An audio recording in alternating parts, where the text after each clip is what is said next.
Bem, pessoal, sejam muito bem-vindos a mais um vídeo aqui no Entre Vozes e Páginas. Nos últimos vídeos, nós já exploramos alguns contos de Lev Tolstói, como Do que vivem os homens e Três perguntas. Cada um deles trouxe reflexões importantes sobre a vida, o tempo e o valor do presente. Hoje, seguimos para o próximo conto, A Cafeteria de Surat. Esse é um texto que chama atenção justamente por sair um pouco do estilo comum de Tolstói e nos levar a uma conversa em uma cafeteria na Índia, onde pessoas de diferentes religiões se reúnem e começam a discutir sobre fé, verdade e espiritualidade. O interessante é perceber como, mesmo em meio a visões tão diferentes, Tolstói nos convida a refletir sobre a essência do que é realmente importante, a busca pelo amor e pela compreensão mútua. Então, vamos juntos mergulhar nesse conto e nas reflexões que ele nos traz. A Cafeteria de Surat. Início. Na cidade de Surat, na Índia, havia uma cafeteria onde muitos viajantes e estrangeiros de todas as partes do mundo se encontravam e conversavam. Certo dia, um erudito teólogo persa visitou a cafeteria. Era um homem que havia passado a vida estudando a natureza da divindade, lendo e escrevendo livros sobre esse assunto. Ele tinha pensado, lido e escrito tanto sobre Deus que acabou perdendo o juízo e ficando confuso. E até deixou de acreditar na existência de um Deus. O Shah, ao saber disso, baniu-o da Pérsia. Depois de passar a vida discutindo sobre a causa primeira, o desventurado teólogo acabou ficando bastante perplexo.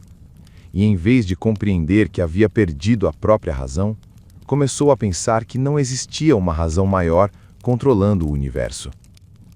O teólogo tinha um escravo africano que o seguia por toda parte. Quando o teólogo entrou na cafeteria, o escravo ficou do lado de fora, perto da porta, sentado em uma pedra sobre o sol e afugentando as moscas que zumbiam em volta dele. O persa, tendo se acomodado em um divã na cafeteria, pediu uma xícara de ópio. Depois que ele bebeu tudo e o ópio começou a acelerar o funcionamento do seu cérebro, ele falou com o escravo pela porta aberta. Diga-me, escravo miserável, você acha que existe um Deus ou não? É claro que existe. O escravo respondeu e imediatamente tirou do cordão em sua cintura um pequeno ídolo de madeira. Aqui, disse ele, este é o Deus que me protege desde o dia do meu nascimento. Todo mundo no nosso país venera a árvore de cuja madeira este Deus foi feito. Essa conversa entre o teólogo e seu escravo foi ouvida com surpresa pelos outros clientes da cafeteria. Eles ficaram atônitos com a pergunta do patrão e mais ainda com a resposta do escravo. Um deles, um brahmane, ao ouvir as palavras proferidas pelo escravo, virou-se para ele e disse: Tolo miserável! Como é possível que você acredite que Deus pode ser carregado no cordão de um homem? Existe um Deus, Brahma, e ele é maior que o mundo inteiro, pois foi quem o criou. Brahma é o único, o Deus poderoso, e em sua honra são construídos templos nas margens do rio Ganges, onde os verdadeiros sacerdotes, os brahmanes, o adoram. Eles, e somente eles, conhecem o verdadeiro Deus. Milhares de anos se passaram e, no entanto, através de revolução após revolução, esses sacerdotes mantiveram seu domínio, porque Brahma, o único Deus verdadeiro, protegeu-os. Assim falou o Brahmane, pensando em convencer todo mundo. Mas um corretor judeu que estava presente respondeu para ele dizendo: Não, o templo do verdadeiro Deus não está na Índia. Nem Deus protege a casta Brahmane. O verdadeiro Deus não é o Deus dos Brahmanes, mas o de Abraão, Isaque e Jacó. Ele protege tão somente seu povo escolhido, os israelitas. Desde o princípio do mundo, nossa nação é amada por ele, e unicamente a nossa. Se estamos agora espalhados pela terra, é para nos testar, pois Deus prometeu que um dia irá reunir seu povo em Jerusalém. E então, com o templo de Jerusalém, a maravilha do mundo antigo, restaurada ao seu esplendor, Israel será consagrada regente de todas as nações. Assim falou o judeu, e desatou a chorar. Ele ia dizer mais alguma coisa, mas um missionário italiano que estava ali o interrompeu. O que você diz não é verdade. Você atribui injustiça a Deus. Ele não ama a sua nação acima das outras. Ao contrário, Mesmo que seja verdade que nos tempos antigos ele tenha favorecido os judeus, já faz 1900 anos que eles o enfureceram e o levaram a destruir sua nação e espalhar esse povo pela terra, para que sua fé não se disseminasse e acabasse fenecendo, com algumas poucas exceções aqui e ali. Deus não tem preferência por uma nação, mas chama todos aqueles que querem se salvar ao seio da Igreja Católica Romana, fora da qual não existe salvação. Assim falou o italiano. Mas um pastor protestante, que por acaso também estava presente, empalideceu e virou-se para o missionário católico. Como pode dizer que a salvação pertence à sua religião? Disse ele.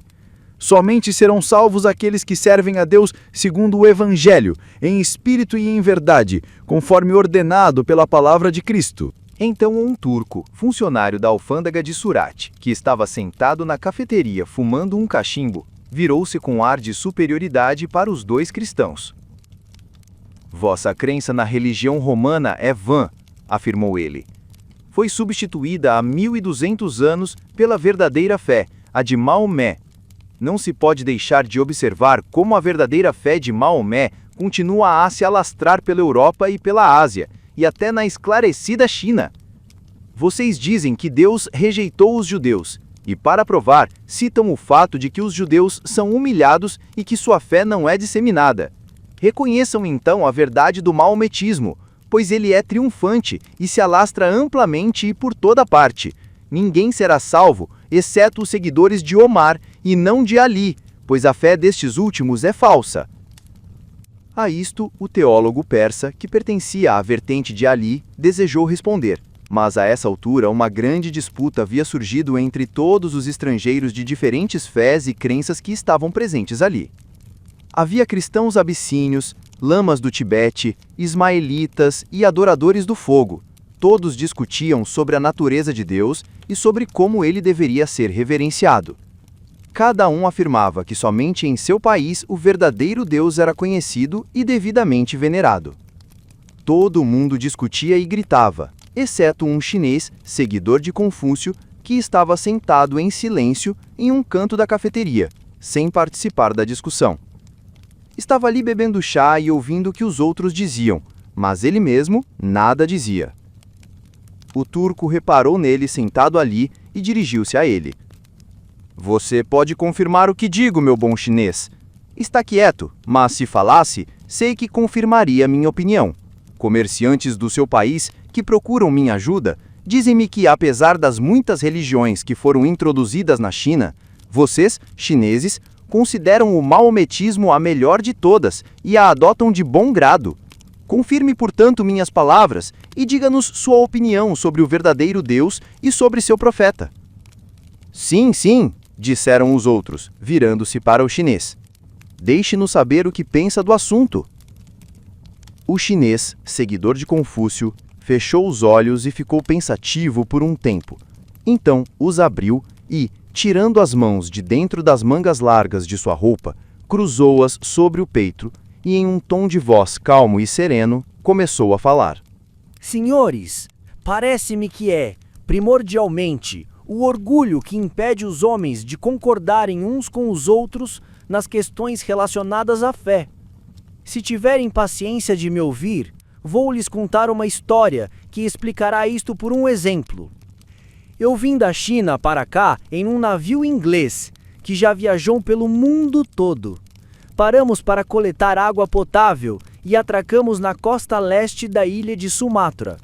Era meio-dia e alguns passageiros desembarcaram e se sentaram à sombra de alguns coqueiros à beira-mar, não longe de uma aldeia nativa.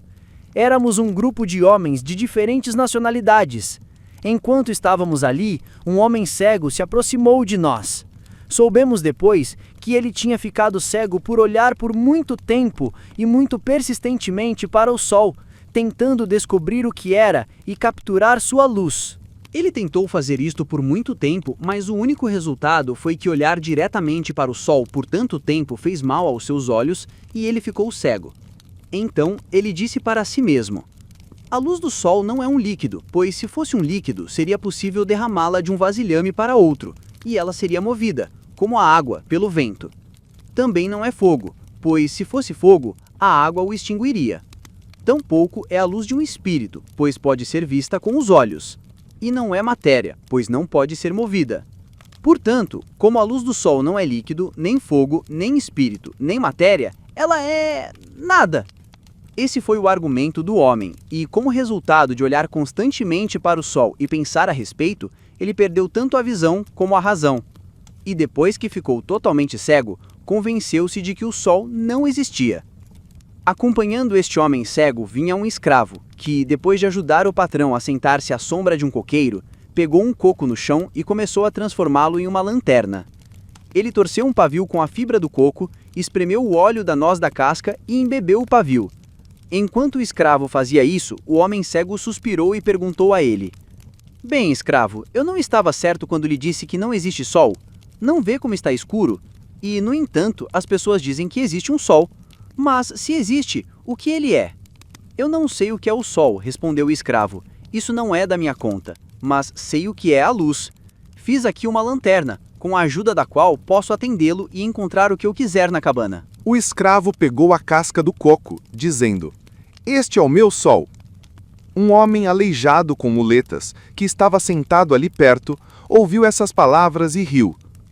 "É evidente que você foi cego a vida inteira", disse ele ao cego, "para não saber o que é o sol. Eu lhe direi o que é. O sol é uma bola de fogo que todas as manhãs nasce do mar e no final de cada dia se põe atrás das montanhas de nossa ilha. Todos vemos isso. E se algum dia você tivesse enxergado, também teria visto." Um pescador que estava escutando a conversa disse: "Está bastante claro que você nunca esteve em outro lugar além desta ilha. Se você não fosse aleijado e tivesse saído de barco como eu, saberia que o sol não se põe atrás das montanhas de nossa ilha, e sim que, assim como ele nasce do oceano a cada manhã, da mesma forma ele se põe no mar ao final de cada dia. É verdade o que lhe digo, pois vejo isso todos os dias com meus próprios olhos." Então, o indiano que estava em nosso grupo o interrompeu. "Admira-me que um homem sensato diga tanta bobagem. Como é possível que uma bola de fogo desça para a água e não seja extinta? O sol não é uma bola de fogo, ele é a divindade Deva, que cavalga para sempre em uma carruagem ao redor do Monte Dourado Meru. Às vezes, as serpentes malignas Rahu e Ketu atacam Deva e o engolem, e então a terra fica escura. Mas nossos sacerdotes rezam para que a divindade seja libertada, e suas preces são atendidas. Somente homens ignorantes como vocês, que nunca estiveram fora de uma ilha, podem imaginar que o sol brilha unicamente sobre essa ilha." Então, foi a vez do comandante de um navio egípcio que estava presente falar. "Não", disse ele, "você também está enganado. O sol não é uma divindade e não se move apenas ao redor da Índia e de seu Monte Dourado. Já naveguei muito no Mar Negro e ao longo da costa da Arábia, estive em Madagascar e nas Filipinas. O sol ilumina toda a terra, não só a Índia. Ele não circula um monte, mas nasce no Oriente, além das ilhas do Japão, e se põe no Ocidente, além das ilhas da Inglaterra. É por isso que os japoneses chamam seu país de Nippon, isto é, o nascimento do sol. Sei bem que é assim, pois eu mesmo já presenciei isso muitas vezes e também já ouvi as histórias de meu avô, que navegou por todos os mares." Ele ia continuar falando, mas um marinheiro inglês do nosso navio o interrompeu. "Não", disse ele, "você também está enganado. Não existe um país onde as pessoas saibam tanto sobre os movimentos do sol como a Inglaterra. O sol, como todos na Inglaterra sabem, não nasce em nenhum lugar e nem se põe em parte alguma. Ele está constantemente se movendo ao redor da Terra. Podemos ter certeza disso, porque já demos a volta ao mundo e em nenhum ponto colidimos com o sol. Em qualquer lugar aonde fôssemos, o sol aparecia de manhã e se escondia no fim do dia. Do mesmo modo como acontece aqui." O inglês pegou um graveto e, desenhando círculos na areia, tentou explicar como o sol se movia no céu e girava em torno da terra, mas não conseguiu explicar claramente, e apontando para o timoneiro do navio disse: "Este homem sabe mais do que eu sobre isso. Ele pode explicar melhor." O timoneiro, que era um homem inteligente, tinha escutado tudo em silêncio até ser convocado a falar. Todos se voltaram para ele. Vocês estão todos enganados e dando explicações equivocadas. O Sol não gira em torno da Terra, mas a Terra é que gira em torno do Sol, ao mesmo tempo girando no próprio eixo em um período de 24 horas para cada volta. Portanto, não só Japão, Filipinas e Sumatra, onde estamos agora, mas também África, Europa, América e muitas outras terras ficam voltadas para o Sol todos os dias durante algumas horas. O Sol não brilha apenas para uma montanha, ou para uma ilha, ou para um mar, nem mesmo só para a Terra, mas para outros planetas também, assim como para o nosso. Se vocês olharem para o alto, para o céu, em vez de olharem para baixo, para o solo sob seus pés, poderão compreender isto, e não mais supor que o Sol brilha somente para vocês, ou somente para o seu país. Assim falou o sábio timoneiro, que havia viajado muito pelo mundo inteiro e tinha visto o céu inúmeras vezes. Então, com relação à fé, concluiu o chinês seguidor de Confúcio, é o orgulho que leva a equívocos e a discórdias entre os homens. Assim como o Sol, assim também é Deus. Cada homem quer ter um Deus especial para si, ou pelo menos um Deus especial para a terra onde ele vive. Cada nação quer restringir a seus próprios templos um Deus que nem o mundo inteiro pode conter. Pode-se comparar um templo ao que o próprio Deus construiu para unir todos os homens em uma única fé e uma única religião? Todos os templos humanos são construídos à semelhança deste templo, que é um mundo de Deus. Cada templo tem sua fonte, sua abóboda no teto, suas lâmpadas, suas pinturas ou esculturas, seus registros da bondade de Deus que sejam tão fáceis de entender como as bênçãos que ele distribuiu por toda parte para a felicidade dos homens. Onde está um livro de lei que seja tão claro para cada homem como aquele que está escrito no coração de cada um? Que sacrifícios se equiparam às abnegações que homens e mulheres amorosos fazem uns pelos outros? E que altar pode ser comparado ao coração de um homem bom, de quem o próprio Deus aceita o sacrifício? Quanto mais elevada a concepção que um homem tem de Deus, melhor ele o conhecerá. E quanto mais ele conhecer a Deus, mais ele se aproximará dele, imitando sua bondade, sua misericórdia e seu amor pelos homens. Portanto, que aquele que vê a luz plena do sol iluminando o mundo se abstenha de culpar ou desprezar o homem supersticioso que vê em seu ídolo um raio dessa mesma luz. Que não despreze nem mesmo o cético, que é bêiçego e não pode enxergar o sol. Assim falou o chinês, seguidor de Confúcio. E todos os que estavam presentes na cafeteria ficaram em silêncio e não mais discutiram sobre qual fé era melhor. Bem, pessoal, esse foi o conto de hoje, A Cafeteria de Surat. Um conto mais curto, mas que carrega uma profundidade imensa. Tolstói nos convida a refletir sobre como as diferenças religiosas e culturais podem se transformar em diálogo, em troca, e como, no fundo, todos nós buscamos algo maior, a verdade, o amor e a paz interior. É interessante perceber como, através de uma cena simples em uma cafeteria, o autor mostra que a essência da vida não está nas divisões, mas naquilo que nos une como seres humanos. Quero agradecer de coração a você que ficou até aqui, acompanhando mais essa leitura e reflexão.